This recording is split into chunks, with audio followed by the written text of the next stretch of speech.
నమస్తే రమగారు. నమస్తే జయ. రమగారు, బహుశా మీకు పుస్తకాల పురుగు అని బిరుదుందా? చిన్నప్పుడు ఎప్పుడు అడిగినా ఏదో ఒక బుక్ చదువుకుంటూనే ఉంటానని చెప్తారు కదా కదండి.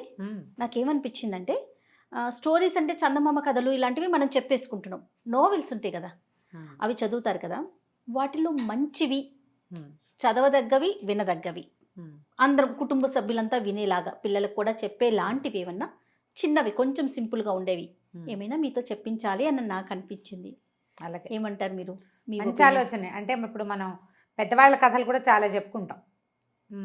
నావెల్స్ అంటే సాధారణంగా ఎక్కువగా చదివింది విశ్వనాథ్ సత్యనారాయణ గారు, శ్రీపాద సుబ్రహ్మణ్య శాస్త్రి గారు, తర్వాత ఇంకా అలా చాలామంది రైటర్స్, యనమూరి వీరేంద్రనాథ్ గారు, మల్లాది వెంకట కృష్ణమూర్తి గారు, అలాంటివి ఇంకా చెప్పక్కర్లేదు, మధుబాబు గారు, ఇవన్నీ హార్ట్ ఫేవరెట్లే. ఓకే. అయితే ఏంటంటే ఇదివరకటి పాతకాలపు భాష అందరూ చదవలేరు. అవును, తెలుగే సరిగ్గా రాదు మన వాళ్ళకి. నాకి తేడా తెలుగు, లాకి తేడా తెలుగు.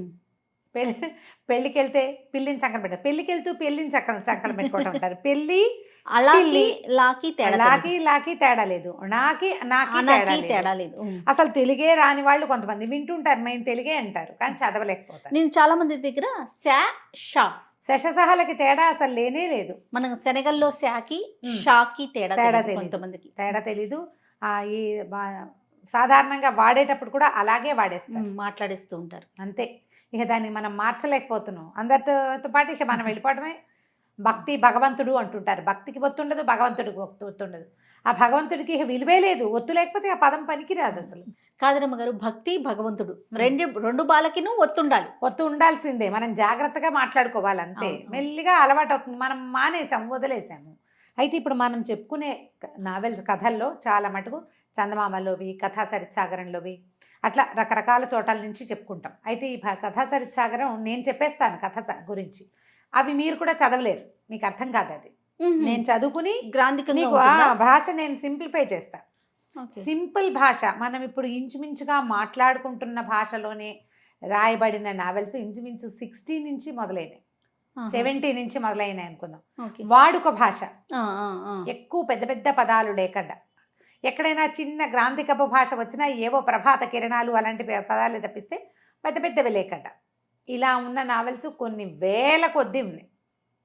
పురాతన భాషల పుస్తకాలు చదువుకోవచ్చు అలవాటైతే. అయితే ఈ 70s నుంచి వచ్చినటువంటి కథల పుస్తకాలు అన్నింటిలో కూడా చిన్న కథలు, పెద్ద కథలు, తర్వాత నావెల్స్, సీరియల్స్గా వచ్చేవి అన్నీ కూడా చాలా మంచివి, జీవితానికి బాగా దగ్గరగా ఉండేవి. ఇప్పుడు చందమామ కథలు అవన్నీ కూడా కొన్ని కథలు ఇలాంటివి జరుగుతాయా అనిపించేటట్టుగా కూడా ఉంటాయి.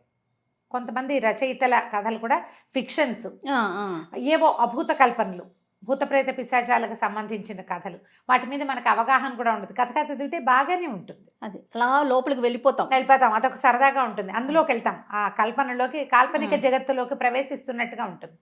జీవితానికి బహుదగ్గరగా ఉండే నావెల్స్ కొన్ని వేల కొద్దీ ఉన్నాయి. నేను వేలే చదివేశానేమో మరి తెలియదు, వందల కొద్దీ చదివానని చెప్తాను. వేలు చదివి ఉండొచ్చు. మంచి మంచి రైటర్స్, లేడీ రైటర్స్, రచయిత్రులు కూడా ఎంతమంది ఉన్నారో. ఓకే. ఎద్దనపూడి సులోచనారాయణ గారు, మాదిరెడ్డి సులోచన గారు, మాలతి చంద్రు గారు, ఇవి నా హార్ట్ ఫేవరెట్. మాలతి చంద్రు చాలా ఇష్టం నాకు. ఇవి కాకుండా ఇంకా మన్నెం శారద గారు, ఎంత చక్కటి కథలో. అక్కడి నుంచి దూర్వాసుల కామేశ్వరి గారు, డి కామేశ్వరి, ఆవిడదే న్యాయం కావాలి సినిమా ఒకటి మనం చూసాం. రాధిక చిరంజీవి, ఆ కథ డి కామేశ్వరి గారు. ఓకే.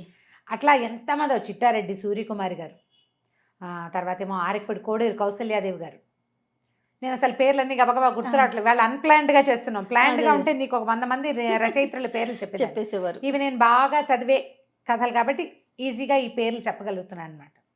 వీళ్ళందరివి కూడా జీవితానికి దగ్గరగా ఉన్న మంచి మంచి నావెల్స్ ఉన్నాయి జయ.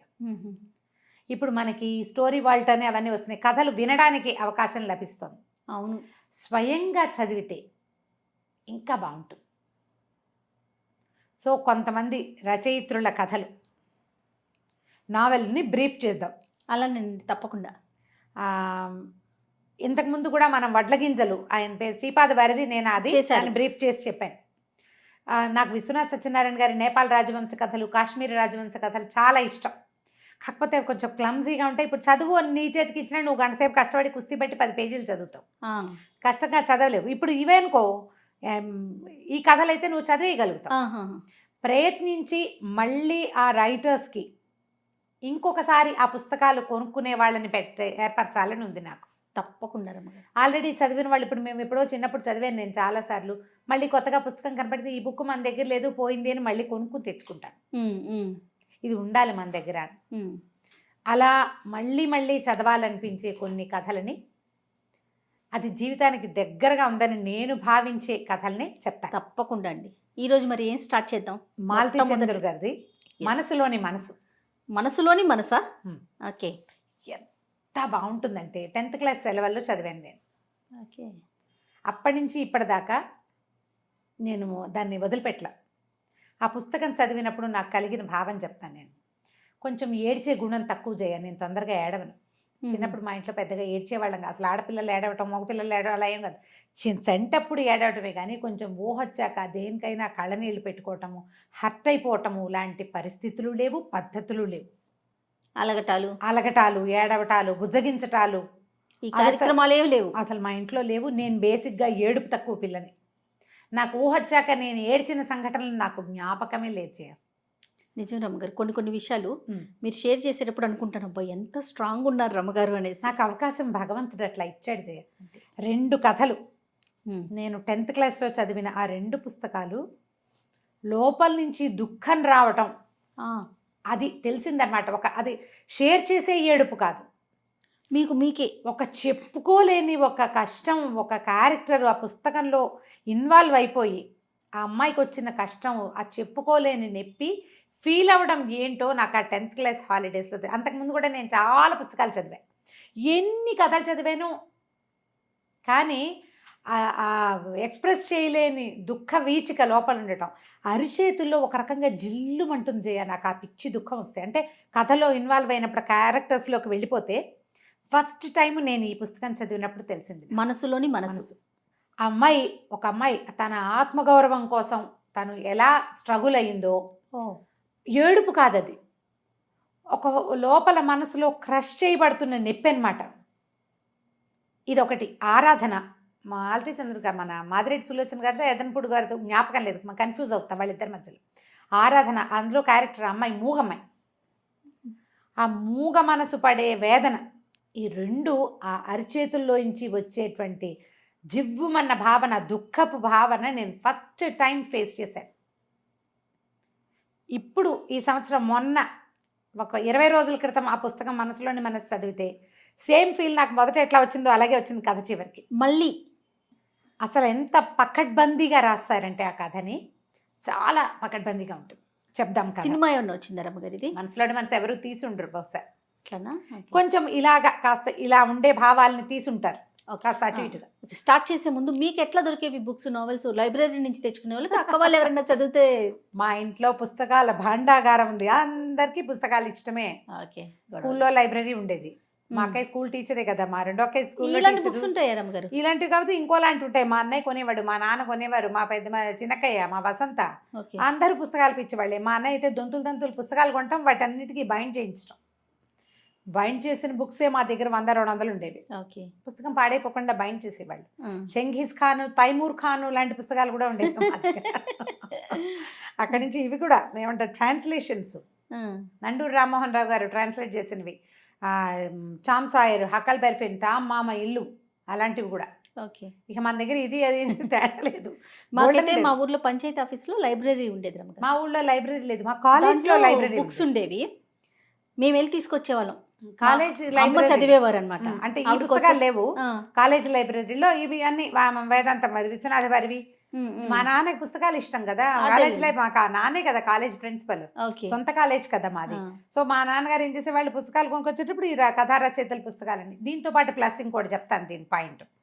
నా 10th తర్వాత నేను హైదరాబాద్ సెలవులకి ఇక్కడికి వచ్చినప్పుడు మా వసంత, తను ఇక్కడ స్థానిక మహర్షి కాలేజీలో సంస్కృత్ లెక్చరర్ హైదరాబాద్లో. ఓకే.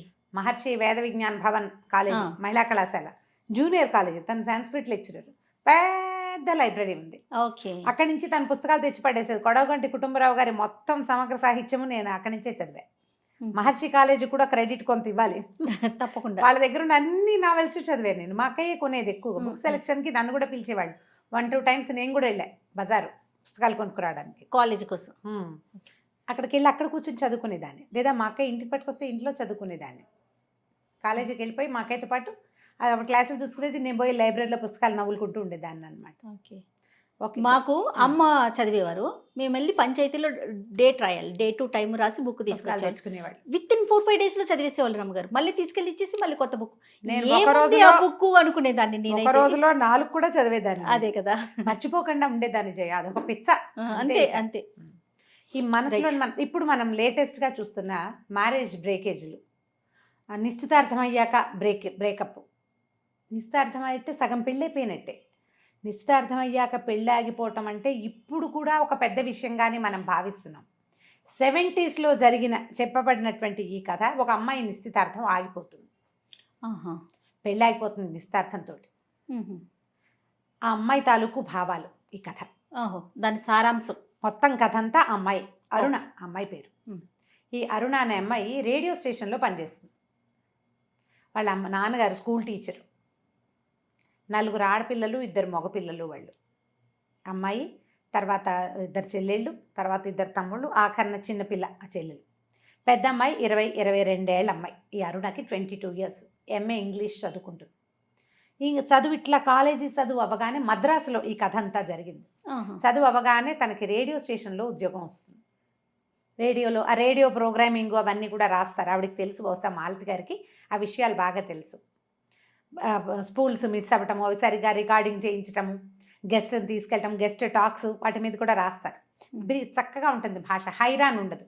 అక్కడక్కడ కొంచెం ఇంగ్లీష్ పదాలు కనపడుతూ ఉంటాయి, అంటే తెలుగులో రాయబడినవే కానీ. అయితే ఈ అమ్మాయి ఒకరోజు ఆఫీస్ నుంచి ఇంటికి వస్తుంది. రాగానే వాళ్ళ అమ్మ నాన్న సిద్ధంగా ఉంటారు. తండ్రితో కలిపి అమ్మాయిని ఒక చోటకి పంపిస్తారు. ఏంటంటే ఈ అమ్మాయి దూరదర్శన్లో ఒక ప్రోగ్రాంలో కనపడింది, అరుణ. ఆ కనపడిన ఈ అరుణను చూసి ఒక ఆవిడ, ఒక జడ్జి గారి భార్య, తన మనవడికి చేసుకుంటానని కబురు చేసింది. అప్పట్లో ఇలా పెళ్ళిళ్ళు అయ్యేవి, మధ్యవర్తుల ద్వారా కబుర్లు వచ్చేవి. పెళ్ళిళ్ళ పేరు వచ్చి ఫలానా జడ్జి గారు, సుందర్రావు గారు, సుందర్ రాజారావు గారు, బహుశా ఆయన పేరు రాజారావు గారు, ఆవిడ పేరు సుందరమ్మ గారు. రాజారావు గారు, సుందరమ్మ గారు వాళ్ళు వాళ్ళ మనవడి కోసం పెళ్లి సంబంధం చూశారు. పిల్ల చాలా బాగా నచ్చింది, పొడుగు జడ, తెల్లగా పొడుగ్గా ఉన్న పిల్ల కావాలనుకుంటున్నాం, ఫలానా అని అన్ని రేడియో స్టేషన్కి ఫోన్ చేసి వీళ్ళ వివరాలు కనుక్కుని, ఈ తండ్రి పనిచేస్తున్న స్కూల్కే మధ్యవర్తి పెళ్ళిళ్ళ పేరైన పంపించి పిల్లని తెచ్చి చూపించమన్నారు. తండ్రి మధ్యాహ్నమే వెళ్ళి వాళ్ళ ఇల్లు బాగా చూసొచ్చాడు. చాలా డబ్బులు ఉన్నవాళ్ళు. వీళ్ళు మధ్యతరగతి కుటుంబం. పిల్లకు ఉద్యోగం వచ్చింది కాబట్టి చేయిస్తున్నారు. చిన్న కుటుంబం, 4-6 పిల్లలు, స్కూల్ టీచరు, చిన్న సొంత ఇల్లు, అంతే వీళ్ళ జీవితం.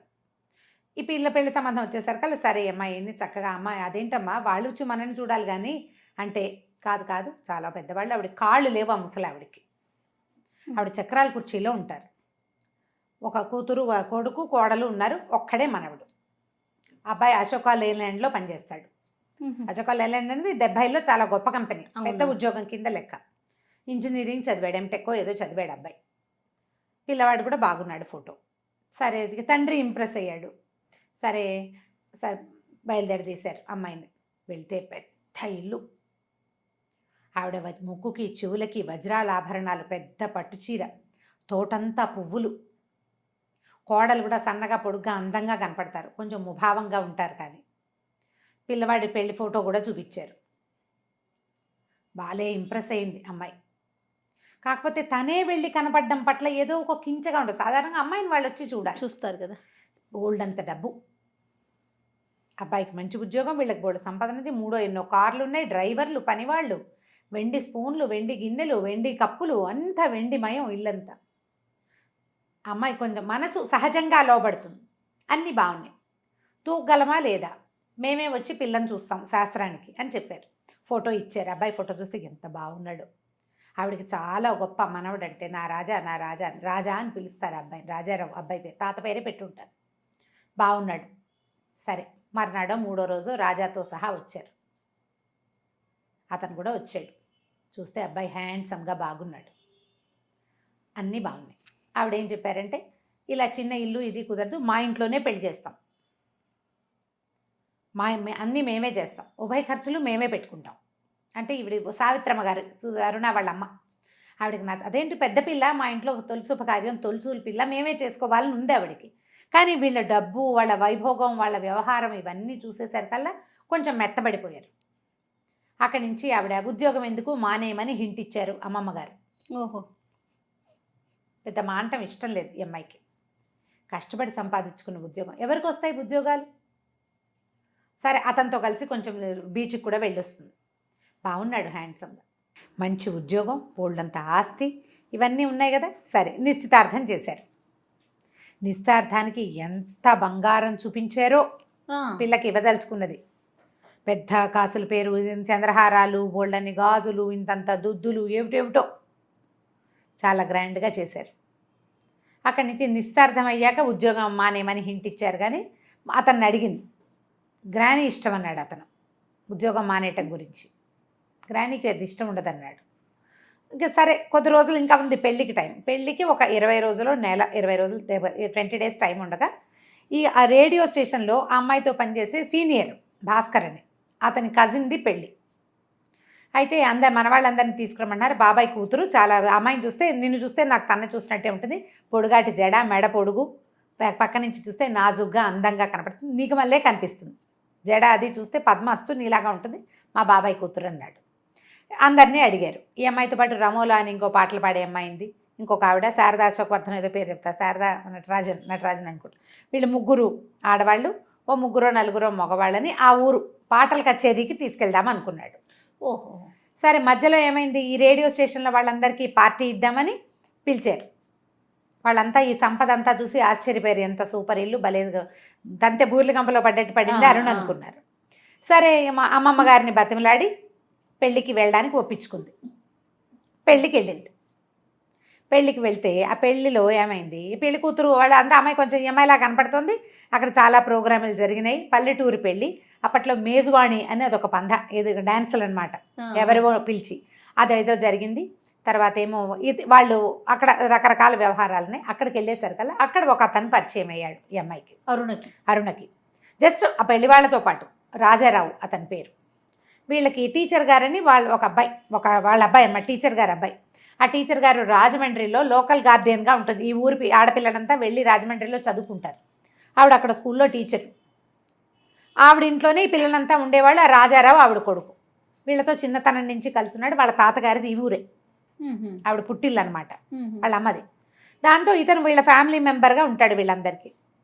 అతనికి ఈ అమ్మాయి పట్ల మంచి ఆకర్షణ కలుగుతుంది, అరుణ పట్ల. కొంచెం అట్రాక్ట్ అయ్యి పేరేమిటని అదని అడిగాడు. కానీ ఈ పిల్ల పెళ్లి కుదిరిపోయి ఉన్న పిల్ల కదా, ఆ అమ్మాయి ఏం పెద్ద ఆసక్తి చూపించదు. కానీ అతను కొంచెం ఇంట్రెస్టింగ్గా మాట్లాడతాడు. మాట్లాడిన తర్వాత అతనికి తెలుస్తుంది ఈ అమ్మాయికి పెళ్లి సెటిల్ అయిందని, ఫలానాని. ఇంకా ఆ పెళ్లిలో ఎక్కడికైనా వెళ్తే ఇది వరకటి రోజుల్లో ఈ పెళ్ళి ఎవరు ఏమిటి అని కనుక్కోవటం, పెళ్ళి అయిందా, పెళ్లి సంబంధం కుదిరిందా అని సంబంధాలు చెప్పడానికి ఇప్పటికీ ఉంది ఆ పద్ధతి. ఇప్పుడు కొంచెం ఈ పెళ్ళిళ్ళు చెప్పే మార్గాలు మానేశాం కాబట్టి తగ్గింది. కానీ మా పెళ్ళిళ్ళ నాడు కూడా అలాగే ఉండేది. ఎవరి పెళ్ళికైనా వెళ్తే పిల్ల బాగుంటే, లేదా పిల్లాడు హ్యాండ్సమ్గా ఉంటే ఎవరు ఏమిటి వివరాలు కనుక్కోవటం, మా వాళ్ళ అమ్మాయిది మా వాళ్ళ అబ్బాయి ఉన్నాడని చెప్పటం. ఈ సందర్భంలో సరే ఏమైంది, మర్నాడు వీళ్ళందరూ ఇక్కడ ఏవో గోల్డ్ ప్రోగ్రాంలు ఉన్నాయి, మిమ్మల్ని ఎక్కడికో తీసుకెళ్తాను, బయటికి తీసుకెళ్తానని ఈ మొత్తం రేడియో గ్రూప్ని ఆ రాజారావే వెంట పెట్టుకుని ర్యాలీ అవి చూపిస్తాడు. ఆ సందర్భంలో ఈ అమ్మాయి ఈ ఫలానా వాళ్ళకి కాబోయే కోడలని తెలుసుకుని అతను అడుగుతాడనమాట, వాడు ఎలా ఉన్నాడు, రాజా ఎలా ఉన్నాడు, ఇప్పుడైనా గ్రానీ అనడం మానేశాడా, మీకు ఎలా తెలుసు అంటే తెలుసు అంటాడు. అతనికి బాగా ఆకర్షణీయంగా ఉంటుంది, ఈ అమ్మాయి నచ్చుతుంది. ఈ పిల్లకి అలాంటివి ఏం లేవు పాపం. సరే వీళ్ళని ట్రైన్ ఎక్కించడానికి పంపిస్తారు. ఈ మధ్యలో ఏమవుతుందంటే వసంతాలు ఆడతారు ఆ పెళ్ళిలో వసంతం ఆడడం హోలీ లాంటిది అనమాట. ఇప్పుడు మా వాళ్ళ ఇళ్లలో కూడా 1-2 చోట్ల మేము అది చూసాం. అయితే కొత్త వాళ్ళని ఎవరు ఉండరు, పెళ్లి వాళ్ళ వరకే వసంతాలు ఆడతారు, తెల్లటి బట్టలు కట్టుకుంటారు అందరూ, వసంతం హోలీ ఆడడం అనమాట, రంగులు చల్లుకోవటం. ఆ రంగులు చల్లే ప్రోగ్రాంలో ఈ అమ్మాయి వీళ్ళంతా కూడా పాల్గొంటారు. సరదాగా బుక్కాలు చల్లుకోవటం, రంగులు చల్లుకోవటం, వసంతం నీళ్లు చల్లటం, చెంబెడి నీళ్లు దిమ్మరించడం, పసుపు నీళ్లు, ఎరుపు నీళ్లు, ఈ కథ అంతా నడుస్తుంది. మర్నాడు పొద్దున్నే లేచి వీళ్ళు బయలుదేరేస్తారు. వచ్చేస్తుంది. ఆ రోజు వచ్చేటప్పుడు అతను రైల్వే స్టేషన్లో వీళ్ళు చాలా గర్విష్ఠు వాళ్ళని, వాళ్ళతోటి ఆత్మాభిమానం ఉన్న ఆడపిల్లలు ఎవ్వరూ ఆ ఇంట్లో బతకలేరని, ఎంత చవటమైనా పర్వాలేదు మొగుడు, భర్త సంపాదన లేనివాడైనా భరించవచ్చు, కానీ చవటల్ని భరించడం కష్టం. అలా క్రియేట్ చేశారా? అలా అక్కడ జరిగింది. ఆ విషయాన్ని ఈ అమ్మాయికి చెప్తాడు అతను. వాళ్ళ ఇంట్లో ఉండటం కష్టం అనేది తెలియదు. మీలాగా ఆత్మాభిమానం ఉన్న ఆడపిల్లలు ఆ మామగారి ముందు దగ్గర బతకలేరు. అదంతా ఆవిడ టైగర్, ఎంజిఎం అంటాడు ఆవిడ. ఎంజిఎం అంటే ఆ సినిమాలో ఇంగ్లీష్ సినిమాలో ఇలా సింహం నెవరు తెరుస్తున్న బొమ్మ, ఆ బొమ్మ గుర్తొస్తుందన్నమాట. ఆవిడ ఎప్పటికీ ఒక్క ఆడది 3 తరాల మగవాళ్ళని గాడిదలను చేసి కూర్చోబెట్టింది. ఆవిడ భర్త ఆవిడ మాటే వింటాడు, కొడుకు ఆవిడ మాటే వింటాడు, మనవడు ఆవిడ మాటే వింటాడు. ఆవిడ గీసిన గీటు దాటరు. ఆవిడ మనుషుల ఆత్మాభిమానాన్ని ఉండనివ్వదు అని చెప్తాడు. ఈ పిల్లకు చిరాకు వస్తుంది. నా సంబంధం కుదిరిపోయింది, రాజా బాగున్నాడు, బోళ్ళంత సంపాదన, మంచి డబ్బులున్నవాళ్ళు, అవే కదా ఆడపిల్లలకి, అంతకంటే ఏం కావాలి? కోపం వస్తుంది. సరే వెళ్ళిపోతుంది. ట్రైన్ ఎక్కేసింది, ఇంటికి వచ్చేసింది. బాగా జరిగిందని చెప్పింది. ఇంటికి వెళ్ళేసరికల్లా అమ్మమ్మ గారికి జ్వరం వస్తుంది. జ్వరంతో ఉన్న అమ్మమ్మ గారిని చూసుకురావడానికి కూడా వెళ్తుంది. ఒక్క 4 వారం రోజులు గడుస్తాయి. పెళ్ళి ఇంకా 10 రోజుల్లోకి వచ్చేసింది. ఒకరోజు ఆఫీస్ నుంచి ఇంటికి వచ్చేసరికల్లా రైల్వే స్టేషన్ నుంచి చెల్లెళ్ళు తమ్ముళ్ళు ఇంట్లో కూర్చుని ఉన్నారు. అమ్మ నాన్న ఏదో అమ్మమ్మ గారికి ఒంట్లో బాగలేదు, అమ్మ నాన్న వెళ్ళారు, నేను కూడా రమ్మన్నారంటే ట్యాక్సీ తీసుకుని కారు వచ్చేస్తుంది. కారులో ఇప్పుడు ఈ పెళ్లి సెటిల్ అయిన తర్వాత ఎంతసేపు అమ్మాయి కోసం ఆఫీస్కి కారు వచ్చేది, ఇంటికి కారు వచ్చేది, కారులోనే తిరగాలి, నువ్వు బస్సులు ఎక్కకూడదు. ఓహో, అలాంటివి ఉండేవి. మా హోదాకు తగినట్టు ఉండాలి. అలా రోడ్ల మీద పడి తిరగద్దంటే అవమానం. నిన్నటి దాకా తిరగలా, ఏంటి వాళ్ళ గొప్ప నాది, ఏంటి ఎందుకు వీళ్ళు ఇలా చేస్తున్నారు అనిపించేది. కానీ ఆ సంపద, ఆ గ్రాండియర్ మీద ఉన్న ఆసక్తితోటి కొంచెం తగ్గేది. ఒక్కోసారి ఒళ్ళు మండిపోయేది, ఏమిటి వీడు ఓవరాక్షన్ అనిపిస్తూ ఉండేది, కానీ తగ్గుతుండేది. అమ్మ కూడా కంట్రోల్ చేసుకోమనేది. తీరా అక్కడికి వెళ్ళేసరికల్లా ఆవిడ అమ్మనాభూతులు తిడుతుంది అరుణని. మామూలు తిట్లు కాదు, ఎంత నీచమైన భాషలో తిడుతుందంటే, వాడెవడితోటో తిరిగొచ్చావు, పెళ్లి పేరుతోటి వెళ్ళావు, వాడెవడితోటో తిరిగావు, వాడు నువ్వు కలిసి కుమ్మక్కయ్యారు, నా పరువు తీస్తావా? పెళ్ళి 10 రోజుల్లోకి వస్తే నువ్వు వాడెవడి కోసమో నీకు వాడితోటి సంబంధం ఉందని నానా తిట్లుతుంది. వాడెవడో ఈ అమ్మాయికి అర్థం కాదు. 2 ఫోటోలు మొహం మీద పడేస్తుంది. ఆ 2 ఫోటోల్లో అరుణ మొహానికి బుక్కా రాస్తున్న రాజారావు ఉన్నాడు. ఒక దాంట్లో 2 చేతులు ఈ అమ్మాయి మొహం మీదే ఉన్నాయి అతనివి. రెండో దాంట్లో మొహం ఇలా పట్టుకుని చెంబుతో నీళ్లు పోస్తున్నాడు. ఆ 2 ఫోటోలు. వీడు నీకు తెలియదు, అతను ఎవరో నాకు తెలీదు, పెళ్ళికి వెళ్ళాం, అక్కడ వసంతాలు ఆడారు, అందరూ రంగులు చల్లుకున్నాం, ఈ ఫోటోలు ఎవరు తీశారో ఎప్పుడు తీశారో నాకు తెలీదు, ఇతనికే అది అందరి మీద చల్లాను, అందరి మీద చల్లుతావా? పెళ్ళైన పిల్లవి, పెళ్ళి సెటిల్ అయిన పిల్లవి, ఎవరో పరాయి మగవాళ్లతోటి వసంతాలు ఎలా ఆడేవు నువ్వు? ఆ పెళ్లిలో మేజువాణి పెట్టారని నువ్వు చెప్పినప్పుడే చీచి పాత పద్ధతులు దరిద్రం, అలాంటి చోటకి ఎందుకు పంపించానని నేను తిట్టుకున్నాను, నిన్ను తిట్టాను, నువ్వు ఇలాంటి పని చేస్తావా? వాడు నీకు తెలుసు. అసలు వాడు అంటుంటుంది, వాడు వీళ్ళకేమవుతాడో ఈ అమ్మాయికి అర్థం కాదు. వాడు నా పరువు తీయటానికే ఈ పని చేశాడు, నువ్వు వాడితో కుమ్మక్కయ్యావు. ఇక కాళ్ళ మీద పడమంటుంది. నేనే తప్పు చేయలేదు, అతను ఎవరో నాకు తెలీదు, అసలు ఈ ఫోటోలు ఎవరు తీశారో తెలీదు, ఆ ఫోటోలు ఎందుకు పంపించారో తెలీదు. ఇక ఏం చెప్పినా ఆవిడ వినదు, తిట్టి తిట్టి తిట్టి తిట్టి పోసేస్తుంది. ఇక ఇంటికి వస్తుంది ఏడుస్తూ. ఇంటికి వస్తే వాళ్ళ నాన్న బాగా, తండ్రి కూడా అప్పటిదాకా ఆయన చాలా మంచివాడు, ఆ పిల్లని ఏమండు, మెచ్చుకుంటాడు. నాన్న నేనేం చేయలేదు అన్నాడు. కానీ నీ తప్పు కదా, నువ్వు పెళ్ళి సెటిల్ అయిన పిల్లవి, అసలు నువ్వు వెళ్ళకూడదు అక్కడికి, వెళ్ళిన దాన్ని మర్యాదగా వెళ్ళి మర్యాదగా రావాలి, ఇలా పిచ్చి పనులు ఎందుకు చేసావు? అది వాంటెడ్లీ చేసింది కాదు నాన్న అంటే, అయినా సరే కంట్రోల్ లేదు నీకని కేకలిస్తాడు తండ్రి. ఓకే, కాళ్ళ మీద పడమంటారు, నేను ససేమిరా కాళ్ళ మీద పడినట్టుంది. రేపు ఇప్పుడు కాళ్ళ మీద పడితే పెళ్లి కొప్పుకుంటారు, లేకపోతే పెళ్లి క్యాన్సిల్. ఇప్పుడు నేను పెళ్లి చేసుకుంటే నన్ను తిరిగిపోతుంది చేయదు ఆవిడ. బతుకున్నంత కాలము వాడెవడితోటో నేను తిరిగొచ్చిన దాన్ని నన్ను క్షమించి పెళ్లి చేసుకున్నాను అంటుంది. జన్మాంతము ఈ తప్పు కింద నేను బతకాలి, ససేమిరా నేను పెళ్లి చేసుకొని అంటుంది అరుణ. నాకు మళ్ళీ పెళ్లి కాకపోయినా పర్వాలా, జీవితాంతం ఇలాగే ఉంటా, కానీ వాళ్ళ ఇంట్లో మాత్రం నేను ఉండను. అతన్ని అడుగుతుంది, నువ్వు గ్రానీకి సారీ చెప్తే సరిపోతుంది అంటాడు అతను. ఓహో, నువ్వు నన్ను నమ్మవా అని అడుగుతుంది.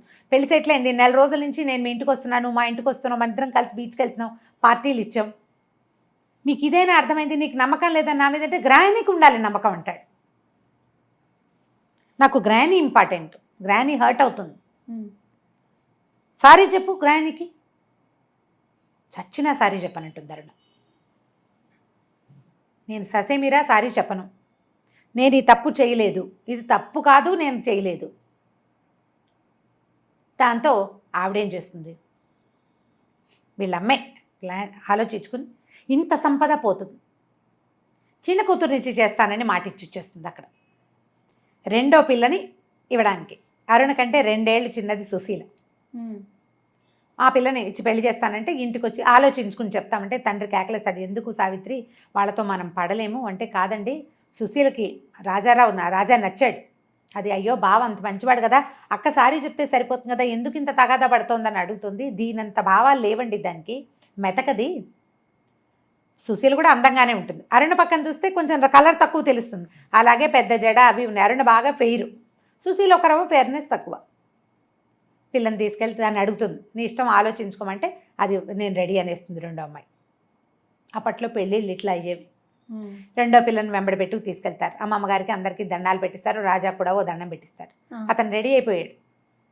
హర్టింగ్గా ఉంటుంది అతనికి, అరుణని పోగొట్టుకోవటం ఇష్టం లేదు, కానీ గ్రానీని కాదంటే అసలు ఇష్టం లేదు అతను. గ్రానీకి కూడా నచ్చేసింది. గ్రానీకి ఇప్పుడు పెళ్లి చేసుకోవాలి సార్, శుభలేఖలు వెళ్ళిపోయినాయి, అందరికీ శుభలేఖలు పంపించేశారు. ఓ పెళ్లి కూతురు మరి ఇద్దరు కాస్త అటు ఇటుగా ఒకలంటారు, అదే సావిత్రమ్మ అదే రామకృష్ణ పిల్ల, అంతే. పెద్ద తేడా ఏముంది, ప్రథమ ద్వితీయ అని వస్తుంది అంతే. అంటే అది కూడా రాపోతుంది, ఏం పెద్ద నష్టం లేదు. పెళ్ళి అయిపోవాలి, పరువు పోతుంది. అందరికీ కార్లు వెళ్ళిపోయింది, పరువు పోదు. మా పిల్లాడిని కాదని ఎవడో పిల్లాడితో అది తిరిగింది అంటే పరువు తక్కువ. పెళ్ళి అయిపోతే పర్వాలేదు, తెలిసిన వాళ్ళు తెలుస్తుంది, చెప్పిన వాళ్ళు చెప్తాను, లేకపోతే లేదు. అక్కడి నుంచి ఆవిడ ఏం చేసింది, మీ పిల్లని మీ ఇంటికి పంపను, మీ పెద్ద పిల్ల మంచిది కాదు, అది దీన్ని చెడగొడుతుంది, కుక్క ముట్టిన కుండ అంటుంది. అదొక పదం, ఫస్ట్ టైం ఆ ప్రయోగం విన్నా నేను ఆ కథలో. అలా అనేస్తుంది ఆవిడ. ఈవిడికి కష్టంగా ఉంటుంది, పెద్ద పిల్ల చాలా మంచిది, బుద్ధిమంతురాలు. ఒక పొరపాటు ఏదో జరిగింది, అసలు అక్కడ ఏం జరిగిందో మనకు తెలియదు. ఒక పెద్ద పిల్లని తిడుతూ రెండో పిల్లని చేసుకుంటామంటే తల్లులకి ఎలా ఉంటుంది, పళ్ళ చక్రం పెట్టి తిప్పినట్టు ఉంటుంది పొట్టలో, ఒప్పుకుంటారు. మరి ఏం చేస్తారు, పిల్లని అక్కడే వదిలిపెట్టేస్తారు. ఆ 20 రోజులు 10 రోజులు పెళ్లికి ముందు పిల్లని అక్కడే వదిలిపెట్టి రోజు వీళ్ళే వెళ్ళి చూసుకొచ్చుకుంటారు. పెళ్ళి ఏర్పాట్లు అయిపోతాయి. ఈ అమ్మాయి ఏం చేస్తుందంటే అంతా ఏడుస్తూ ఆ భాస్కర్కి చెప్తుంది. రాజారావే ఆ ఫోటోలు పంపించాడని నమ్ముతుంది ఖచ్చితంగా. అతను తన మీద ఇంట్రెస్ట్ ఉన్నట్టు ప్రవర్తించాడు, నా పెళ్లి చెడగొట్టడానికే చేశాడు ఈ పని అని చెప్పి అతని నెంబర్ అడ్రస్ ఇవ్వండి అని ఉత్తరం రాసేసింది. మీరెంత దౌర్భాగ్యులో, మీలాంటి దుర్మార్గుల్ని నేను ఎక్కడా చూడలేదు, నికృష్టుడివి నువ్వు అని రాస్తుంది. ఆ ఉత్తరం పట్టుకుని రాజారావు వచ్చేస్తాడు వెనక్కి ఈ అమ్మాయి దగ్గరికి. ఈ ఉత్తరానికి నీకు సమాధానం ఏమిటని మొహం మీద పడేస్తాడు ఆ ఉత్తరం. ఈ పెళ్ళని ఈ అమ్మాయి ఏం చేస్తుంటే రమోల వాళ్ళ ఇంటికి వెళ్ళి ఉంటుంది, తన ఫ్రెండ్ ఉంది కదా తన పాటలు పాడే అమ్మాయి, వెళ్ళి అక్కడ ఉంటుంది, 3 రోజులు ఉంటుంది. అక్కడికి వస్తాడు. నువ్వు ఏం సమాధానం చెప్తావు, నేను ఎందుకు చేస్తాను ఈ పని, నేను చేయలేదు, నాకు తెలియదు అంటాడు. అప్పుడు అరుణకి అసలు విషయం ఏం తెలుస్తుందంటే రాజారావు ఎవరో కాదు, ఏ సుందరమ్మ గారి మనవండి తను కాదందో ఆ సుందరమ్మ గారికే మొదటి కోడలికి పుట్టిన కొడుకు, మనవడు ఆవిడికి. ఓహో, చెల్లెలు పెళ్ళి అయిపోయింది పెళ్ళి. ఇతను రాజారావు ఆ పెళ్ళికి కూడా వెళ్తాడు. పెళ్ళికి వస్తే ఆవిడ పెళ్ళిలో ఇలా పెద్దమ్మాయి మంచిది కాదని, చిన్నమ్మాయిని చేసుకున్నావని ఇలా రకరకాలుగా అసహ్యంగా పిచ్చి పిచ్చి మాటలు మాట్లాడింది ముసలావిడే. మాట్లాడితే ఇతను వాళ్ళ నాయనమ్మతో చెప్పాడు, గ్రానీ అరుణని పెళ్లి చేసుకుని చూపిస్తాను నీకని గ్రానీకి చెప్పాడు. కానీ ఆవిడకి ఒళ్ళు మండిపోయింది. వీడేమో తన మాట విననివాడు. ఆ అమ్మాయి తనని ధిక్కరించింది, సారీ చెప్పండి ససేమిరా చెప్పననేసింది. అలాంటి పొగరబోతూ మళ్ళీ తనింటికే రావటం ఆవిడకి ఇష్టం. తనింటికి రాకపోయినా తన మనవడి పెళ్ళని తనింటి పేరు మీదే ఉంటుంది. ఆ అమ్మాయికి అంత మంచి సంబంధం రావటం ఆవిడకి ఇష్టం లేదు. దిక్కుమాలిపోవాలి ఆ పిల్ల, నన్ను కాదన్న వాళ్ళు ఇక పైకి రాకూడదు, ఆవిడ మనస్తత్వం అది. అక్కడి నుంచి ఏమైంది, రోజులు గడిచినాయి. కొంతకాలానికి ఈవిడికి ముసలావిడికి ముందు నుంచి ఏంటంటే ఈ పిల్లని పెళ్లి చేసుకుని గంపెడు పిల్లల్ని కనిపించాలని ఆవిడ కోరిక. మా మనవడు ఒకడే ఉన్నాడు, మనవడికి 3 మంది పిల్లలు కావాలని. ఈ సుశీల కాస్త కడుపుతూ ఉంటుంది. అరుణ ఒంటరిగానే ఉంటుంది, పెళ్లి సంబంధాలు చూడలేకపోతాడు తండ్రి. కానీ రాజారావు మాత్రం కంటిన్యూస్గా ప్రపోజ్ చేస్తాడు, ఆమెతో హలో అంటుంటాడు. అతని మాట తీరు అవన్నీ అమ్మాయికి నచ్చుతాయి. ఆనాడేమి ఇంట్రెస్ట్ లేదు, జస్ట్ క్యాజువల్గా మాట్లాడింది. క్రమంగా మనసు కొద్దిగా అతని వైపుకి తిరగటం మొదలు పెడుతుంది. కానీ లోపల ఆ ఉత్తరం అతనే రాశాడు, ఆ ఫోటోలు అతనే పంపాడన్న అనుమానం మాత్రం అమ్మాయికి పూర్తిగా పోదు, 1% ఉంటుంది. కానీ అతని మాట తీరు అతని వ్యవహారము చూసి అతను ఆ పని చేసేసి ఉంటాడని అనిపించట్లా. వాళ్ళ కోపంలో ఆయన రాసింది. కానీ అయితే ఏమైంది, అలాగే మెల్లిగా ఉద్యోగం చేస్తూ ఉండేది. ప్రతి వాళ్ళు ఇంత మంచి సంబంధం వదిలిపెట్టుకున్నందుకు చాలా కొంచెం తక్కువ చేసే మాట్లాడేవారు. ఓకే, పెళ్లి చెడగొట్టుకున్న పిల్లని ఎవరు గౌరవిస్తారు. రోజులు గడుస్తున్నాయి. ఈ లోపల అమ్మాయి కడుపుతో ఉంది కదా. అయితే ఇతను రాజారావు మళ్ళీ ప్రపోజ్ చేశాడు. ఈ మన సందట్లో ఏమవుతుందంటే ఒకసారి ఆ సుశీల వాళ్ళ అత్తగారు, అంటే తప్పిపోయిన అత్తగారు ఈ అమ్మాయికి ఒక సినిమా హాల్ దగ్గర కనపడుతుంది. ఆవిడ చెప్తుందన్నమాట. వాళ్ళ పెళ్ళి తప్పిపోయిన రోజున అత్తగారి మొహంలో నవ్వు కనపడుతుంది ఈ పిల్లకి, అరుణకి. తన కొడుకు పెళ్లి తప్పిపోతే ఆవిడ సంతోషంగా ఉన్నది ఎందుకో అర్థం కాదు. ఆవిడ ఏం చెప్తుంటే, మా అత్తగారిని కాదనే ప్రాణి ఒకటి ప్రపంచంలో ఉందని తెలుసుకుని సంతోషంగా ఉంది నాకు. ఆవిడది సరైన పెంపకం కాదు, సరైన ధోరణి కాదు. పెద్ద కోడల్ని రాచి రంపాన పెట్టారు. వాళ్ళ నాన్న చచ్చిపోయే పరిస్థితిలో ఉంటే అక్కడికి పంపలేదు. మా వాళ్ళు రెండో పెళ్లి చేసుకున్నారు, ఆవిడని వదిలిపెట్టేశారు. రెండో పెళ్ళి ఇప్పుడు నన్నేమో మా వాళ్ళు బోళంతమంది పిల్లలు, నేనేమో పెద్ద పిల్లని, నేను అందంగా ఉన్నాను కాబట్టి నన్ను చేసుకున్నారు. మా వాళ్ళకి నా డబ్బు అవసరం, అందుకని పెళ్లి చేసుకుంటే ఆవిడ నన్ను ఏమీ ఫ్రీగా ఉండనివ్వలేదు. ఎప్పుడు మా వాళ్ళని నన్ను చిన్నబుచ్చి నానాహింస పెట్టేది. ఈ రాజాని పిల్లాడిని విపరీతంగా ముద్దు చేసి నా దగ్గరికి రానిచ్చేది కాదు. పిల్లవాడు పుట్టంగానే వెట్ నర్స్ని పెట్టారు, పాలిచ్చే దాదిని పెట్టారు. నాకు చిన్నతనం సినిమా కొత్తగా ఏర్పడి వచ్చిన డబ్బుతోటి నేను హాయిగా తిరగటము, సినిమాలకు వెళ్ళటం, భర్తతో కులసగా తిరగటం తప్ప నా బిడ్డ నాకు సెపరేట్ అయిపోతున్నాడని నేను ఆనాడు తెలుసుకోలేదు. వాడికి 4 ఏళ్ళు వచ్చాక నాకు ఇంకో పిల్ల పుట్టింది, 3 ఏళ్ళు నిండాక. చంటి పిల్లతో నాకు తెలిసింది నా పిల్ల అనుబంధం. ఆవిడకి ఆడపిల్లలు లెక్కలేదు, మగ పిల్లాడే లెక్క. 6 ఏళ్ల పిల్లాడికి కర్రగేటు మేడ మీద అవసరం లేదు, చంటి పిల్లకి కావాలి. పిల్లని తీసుకుని నేను బయటికి వెళ్ళాను, వాడు బంతి విసిరేస్తూ ఆ బంతి కోసం అని కిందకు వచ్చాడు. వాడి వెనకాల పడిపోయింది వాళ్ళ నాయనమ్మ. ఆవిడ కాళ్ళు విరిగిపోయినాయి, మంచం నుంచి కదలలేకుండా అయిపోయింది. నా వల్లే ఆవిడ కాళ్ళు విరిగినాయని, నీ కాళ్ళు విరిగినాయి మీ అమ్మకి ఇష్టమేనని నా కొడుకు నా నుంచి చెడగొట్టేసింది ఆవిడే. సవితి కొడుకైనా రాజారావు అంటేనే నాకు ఇష్టం. వాడు నిజాలు సరైనవి ఆలోచించి మాట్లాడేవాడు. నా కొడుకు తెలివి తక్కువవాడు, వాడికి తెలియదు ప్రపంచం. ఆవిడ తెలుసుకోనివ్వలేదు. మీ అమ్మకి నీకంటే చెల్లెలంటేనే ప్రాణం అని నేర్పించింది. 4 ఏళ్ళు వచ్చేసరికి పిల్ల డిఫ్తీరియా వచ్చిపోయింది కూతురు. అయ్యో, ఆ దుఃఖంతో పిచ్చెక్కిపోయాను నేను. అయితే మా అత్తగారికి శాస్తి చేయాలనిపించింది నాకు. అందుకని కొద్ది రోజులు బెంగళూరు అవి తిరగడానికి వెళ్ళినప్పుడు మా వారికి ఆపరేషన్ చేయించేశాను. నాకు ఇంకా పిల్లలు పుట్టరని తెలిస్తే ఆవిడ మా ఆయనకి 3వ పెళ్లి చేస్తుంది, 2వ పెళ్లి చేయాల, అలాగే 3వ పెళ్లి చేస్తుంది. ఇంకా ఆయనకే పిల్లలు పుట్టనివ్వకుండా చేస్తే మాయరోగం వదులుతుందని మా వారికి ఆపరేషన్ చేయించేశానని చెప్తుంది. ఇలాగే చేశాను, మరి ఇంకా నాకు వేరే దారి లేదు.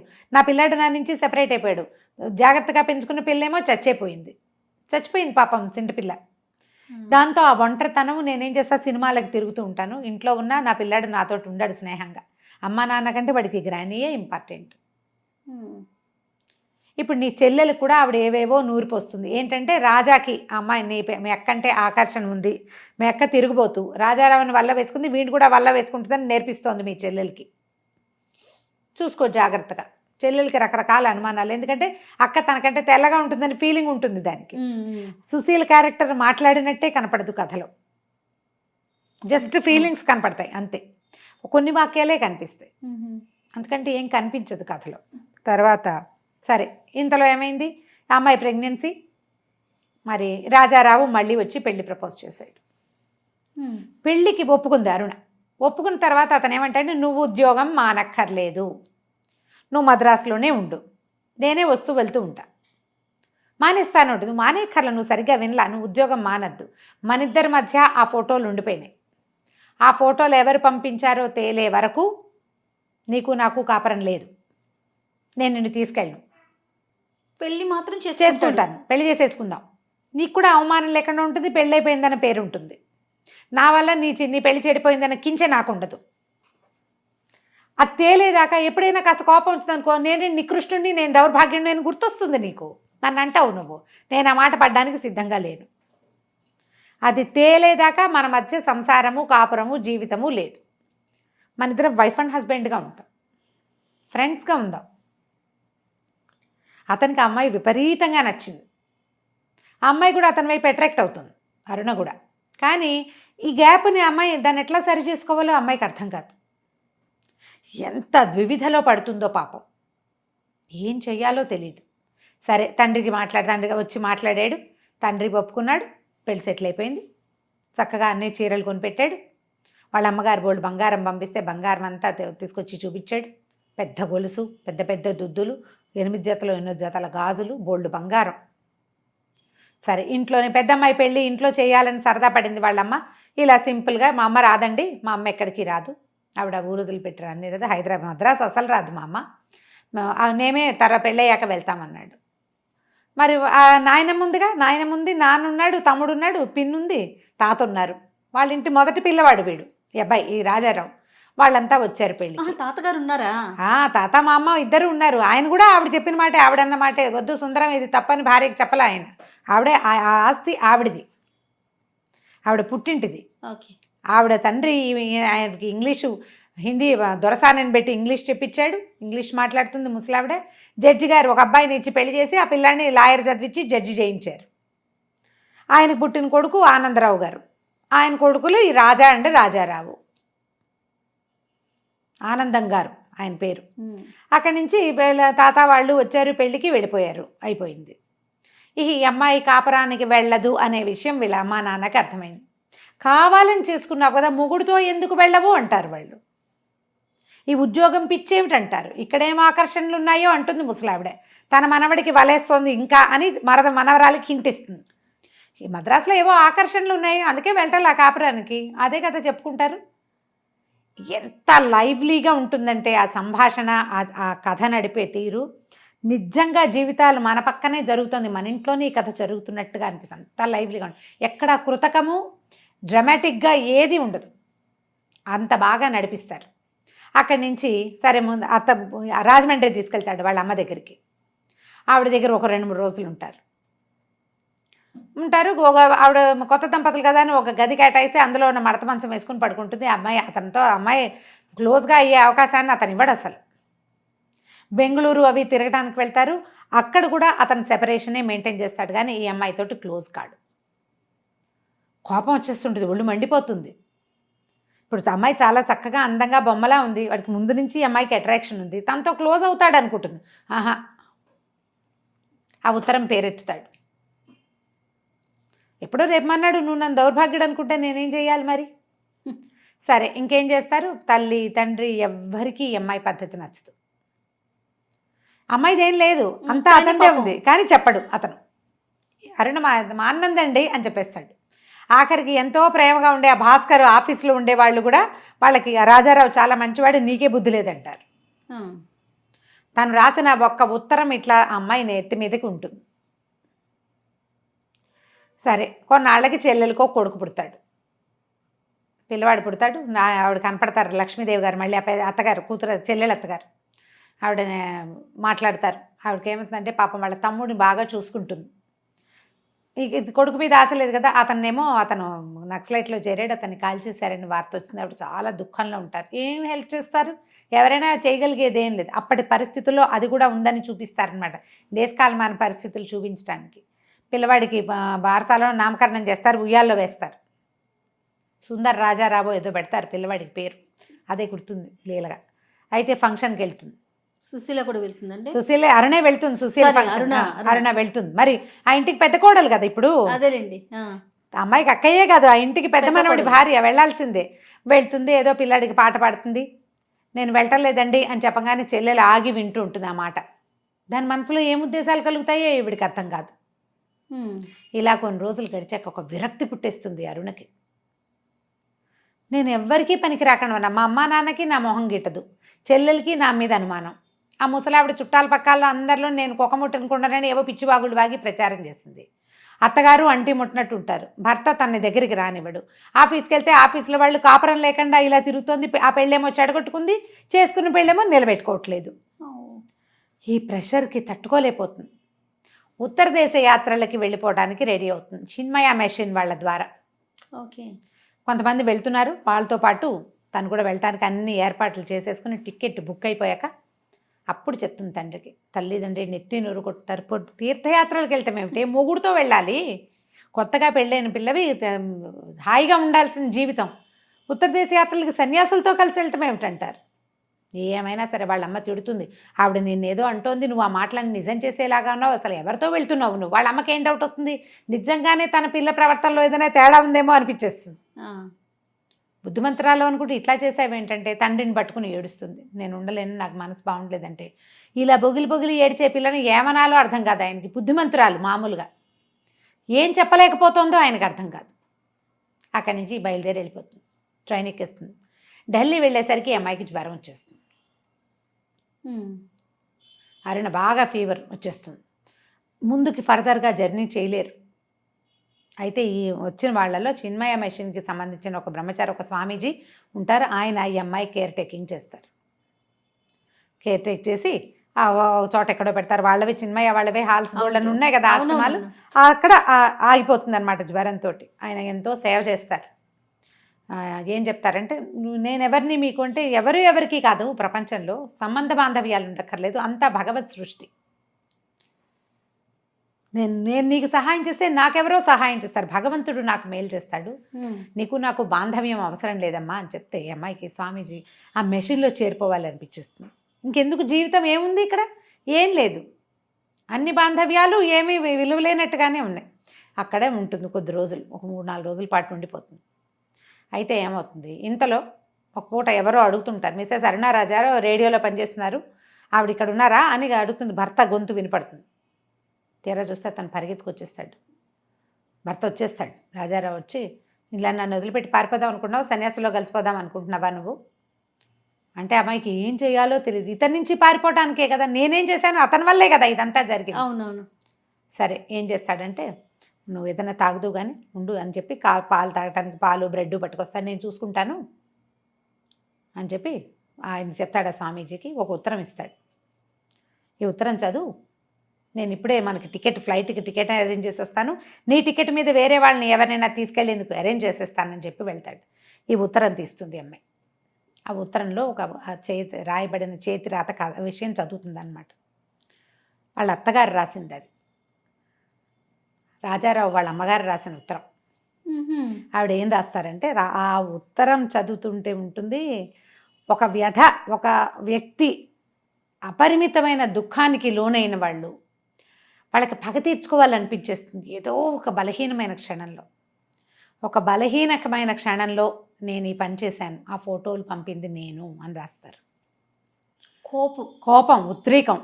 నిన్ను ట్రైన్ ఎక్కించిన రోజు రాత్రి, అంటే ఆ పద్మ పెళ్లి నుంచి అరుణని ట్రైన్ ఎక్కించిన రోజు రాత్రి వాడి ఇంటికి వచ్చి చాలా ఫీల్ అయ్యాడు. నా కొడుకుని సూదంటు రాయిలాగా ఆకర్షించింది ఒక పిల్ల. ఆ పిల్లని మా అత్తగారు లాగేసుకుంది ముందే. నా కొడుక్కి జీవితం లేకుండా చేసింది, నాకు జీవితం లేదు. నేను భర్త పెళ్ళైనప్పుడు వీళ్ళకి బాగా డబ్బులు ఉన్నాయని, చాలా గొప్పవాళ్ళని, మా నాన్న ఒక్కతే పిల్లనని ఆస్తంతా అమ్మి బంగారం పెట్టి పెళ్లి చేశాడు. మా నాన్నకి తీవ్రమైన అనారోగ్యం. పిల్లవాడు పుట్టిన తర్వాత నన్ను పురిటికి కూడా పుట్టింటికి పంపల.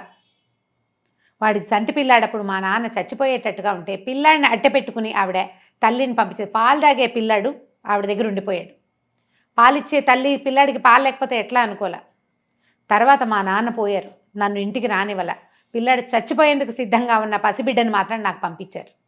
అప్పుడు వచ్చి మా వారు నా దగ్గర 6 నెలలు ఉన్నారు. నా జీవితంలో, నా వైవాహిక జీవితంలో నేను సంతోషంగా ఉన్నది ఆ 6 నెలలే. 6 నెలల తర్వాత ఆవిడ చావు డ్రామా ఆడి నా భర్తను వెనక్కి పిలిపించేసుకున్నారు. ఇక విడాకులకి చాలా గోల్ చేశారు. పిల్లాడిని నా నుంచి లాక్కోవడానికి ఎంతో ప్రయత్నం చేశారు. ఏమైనా సరే పిల్లవాడిని మాత్రం నేను ఇవ్వనన్నాను. చివరికి నాకు విడాకులు ఇచ్చారు. నా పిల్లాడు నా దగ్గరే ఉండిపోయాడు. ఆయనకి మళ్ళీ పెళ్లి చేశారు. ఇంకో కొడుకు పుట్టాడు. కూతురు కూడా పుట్టింది. పిల్లాడు కాస్త కూతురు కాస్త చనిపోయింది. పిల్లవాడు కాస్త 7th క్లాస్ 8th క్లాస్కి వచ్చాక వాడిని లాగడానికి విశ్వ ప్రయత్నం చేశారు. వాడికి డబ్బు ఎర్ర చూపించడానికి మా వారి ద్వారా పిల్లాడిని అక్కడికి తీసుకెళ్లారు. వాడు కళ్ళల్లో ప్రాణాలు పెట్టుకుని 8th క్లాస్ తప్పి 1 సంవత్సరం వృధా చేసుకుని మళ్ళీ నా దగ్గరకు వచ్చాడు. తర్వాత నా దగ్గరుండి చదువుకున్నాడు. నా జీవితం అంతా వృధా అయిపోయింది మా అత్తగారి వల్ల. వాడు నువ్వు నచ్చావు వాడికి, కానీ అప్పటికే రాజాకి నువ్వు ఓకే అయిపోయావు. నేనేమీ చేయలేకపోయాను. ఆ తర్వాత కొద్ది రోజులకి పద్మ పెళ్లి ఫోటోలు మా దగ్గరికి వచ్చినాయి. ఆ పెళ్లి ఫోటోల్లో ఆ కనపడిన 2 ఫోటోలు, ఇంత బాగున్న జంటని విడదీయటానికి ఎవ్వరికీ హక్కు లేదనిపించింది నాకు. కోల్పోయిన నా జీవితం అంతా నా కంటి ముందు కనపడింది. నా కొడుకు కూడా జీవితాన్ని కోల్పోవాలా అనిపించింది. ఆ 2 ఫోటోలు నేనే పంపించాను మా అత్తగారికి. మీరు ఎందుకు ఆలోచించలేదు? ఈ ఫోటోలు పంపడానికి వాళ్ళ అడ్రస్ తెలిసిన మనిషి ఇంకొకళ్ళు ఉండే అవకాశం ఉందని నువ్వు ఆలోచించలా, నా కొడుకు ఆలోచించలా. కానీ ఆ ఫోటోలు పంపించిన మరుక్షణం నుంచి నేను ఎంత తప్పు చేశానో, ఒక ఆడపిల్ల జీవితాన్ని ఎంత దుర్భరం చేసేసానో అని నన్ను నేను క్షమించుకోలేకపోయాను. చాలా నరకం అనుభవిస్తున్నాను. నువ్వు పెళ్లి చేసుకుని మా ఇంటికి వచ్చిన తర్వాత నువ్వు వాడితోటి సరిగ్గా లేవు అనే సంగతి నా మొదటి రోజు రాత్రే నాకు తెలిసింది. నీకు వాడికి సంబంధ బాంధవ్యాలు లేవు, మీరు ఇద్దరు భార్యాభర్తలుగా జీవితం గడపట్లేదనే సంగతి నాకు అర్థమైంది. మొన్న వచ్చినప్పుడు రాజా ఈ విషయం, ఆవిడకి అనారోగ్యం వచ్చింది, చాలా జ్వరం వస్తే కొడుకు వెళ్ళి ఉన్నాడు, ఆవిడ చిక్కిపోయింది. ఆ మాటల మధ్యలో అరుణ ఎందుకు రాదు అని ఆవిడ ప్రశ్నించేసరికల్లా అతను ఈ విషయం చెప్పాడు తల్లికి. ఆ తర్వాత ఆవిడ, నేను ఒక ఉత్తరం రాసిస్తాను, నన్ను చూడడానికి వచ్చాడు రాజా, నా కొడుకే నా దగ్గరకు వచ్చాడు, వాడికి నేను ఉత్తరం రాసిస్తానని చెప్పాను అని చెప్పి, నువ్వు చదువు అని చెప్పాను, వాడి ఉత్తరం చదివే ఉంటాడు, చదువుతాడు ఖచ్చితంగా, నువ్వు కూడా ఉత్తరం చదువు, మీ మధ్య అపార్థాలు తొలగించుకోండి అని రాస్తారు. నన్ను క్షమించు. ఆ ఉత్తరం చదివేసరికి నిర్ఘాంతపోతుంది. చాలా ఆశ్చర్యకరమైన విషయమే. మరి భర్త వస్తాడు మళ్ళీ అతను వస్తాడు రాజారావు దగ్గరికి వచ్చేసరికి, ఈ ఉత్తరం చదివారా అంటుంది. చదివాను అంటాడు. చదివాను, నేను కాకినాడలో ఉన్నప్పుడు నీ నుంచి నా మైండ్ డైవర్ట్ చేసుకోవడానికి అందరి పేర్లు రాసి కొట్టేస్తే మా అమ్మ పేరు మీద నాకు డౌట్ ఉండింది, నేను అడగలేకపోయాను, చివరికి అదే నిజమని తేలింది. మన ఇద్దరం ఇలా కలవడానికి ఇట్లా ఒక ఇది జరిగింది. అక్కడి నుంచి ఏం చేస్తాడంటే, పద ఇంక వెళ్ళిపోదాం, ఇక వాళ్ళకి నచ్చ చెప్పాను, ఇంకెప్పుడు చిన్మయ్య వాళ్ళు నీలాగా అందంగా ఉన్న కొత్త పెళ్లి కూతుళ్ళని ఎవరిని తీసుకోరు, నీతో ఇలాంటి ప్రమాదం వస్తుందని నీ టికెట్ మీద వేరే వాళ్ళని ఎవరినైనా పేదవాళ్ళని ఉచితంగా తీసుకెళ్ళమని చెప్పాను. అతను హుందాగా ప్రవర్తిస్తాడు, మనిషి సహజంగా మంచివాడు. అక్కడి నుంచి భార్యని ఇంటికి తీసుకెళ్ళిపోతాడు. వాళ్ళిద్దరూ మళ్ళీ హాయిగా కలిసి ఉంటారు ఎప్పటికీ. లాస్ట్ సీన్ రాస్తారు మాలతి చంద్రు. రొమాంటిక్ సీన్స్ రాయడంలో మాలతి గారిని మించిన వాళ్ళు లేరు. 4 వాక్యాలు ఎంతో ఒక బ్యూటిఫుల్ సెన్స్ని చూపిస్తారనమాట. పుస్తకం చదివితే కానీ తెలియదు అది. ఓకే. ఈ రొమాన్స్ మనం కథల్లో చదివే ఏ రకమైనవి ఉండవు. వాళ్ళిద్దరూ భార్యాభర్త గదిలో ఉన్నారు, వాళ్ళ అత్తగారు తల్లి చెప్తుందనమాట, ఏమండి నిన్నటి దాకా ఈ మొగుడొద్దు వెళ్ళనందా, చూడండి అతను ఒళ్ళో పడుకుని తల చిక్కు తీర్చుకుంటోంది అని చెప్తుందనమాట తల్లి. ఇంత బాగా క్లోజ్ అవుతారు. ఆమెని తనతో పాటు తీసుకెళ్ళిపోతాడు ఉద్యోగం అనిపించి. మనసు లోపలి మనసు, పెళ్ళిళ్ళు చెడిపోయే వాళ్ళని చూస్తాం మనం. ఏవో భావాలు, ఎక్కడో ఆత్మగౌరవం దెబ్బతినిపోతుంది, ఆత్మాభిమానం దెబ్బతింటుంది. కేవలం తన అభిమానాన్ని కాపాడుకోవటం కోసం పెళ్ళిని మానేసుకున్న అరుణ ఎట్లా మళ్ళీ తన అభిమానానికి ఏ దెబ్బ తగలకుండా, ఒక లొంగిపోయిన ధోరణి కాకుండా సరిగ్గా సరి అయిన చోటికి చేరింది. ఆత్మగౌరవం ఉన్న ఆడపిల్లలు గ్యారంటీగా గెలుపొందుతారని చెప్పే కథల్లో ఇదొకటి. చాలా బాగుంది రమ్మగారు. మనసులోని మనసు పుస్తకం మామూలుగా తెలుగు చదవగలిగే వాళ్ళు హాయిగా చదువుకోవచ్చు. ఆ మాత్రం లా ఉంటుంది. ఒక 2-3 గంటలు ఈజీగా పడుతుంది. 3-4 భాగాలుగా చదువుకున్నా కూడా గుర్తుపెట్టుకుని చదువుకోండి. మాలతి చంద్రు గారి అత్యద్భుతమైన అన్ని రచనల్లోనూ పరమాద్భుతమైన నావెల్ ఇది. తప్పకుండా అండి. నమస్తే. నమస్తే జయ.